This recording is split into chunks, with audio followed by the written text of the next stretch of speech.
Kung gusto mong i-attract ang customers like a magnet, watch this.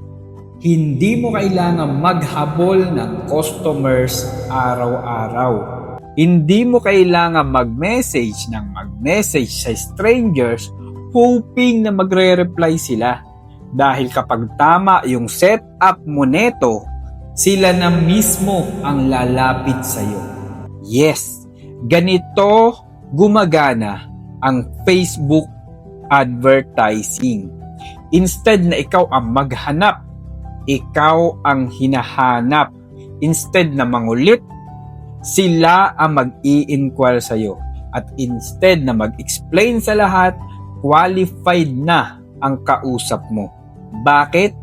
Kasi targeted ang ads mo, tamang tao ang makakakita ng commercial mo, tamang message ang nababasa nila. Kaya kapag nag-message sila, may interest sila. Kaya kung pagod ka na sa kakahabol ng customers araw-araw, baka oras na para matutunan mo kung paano sila i-attract like a magnet. Follow for more practical tips.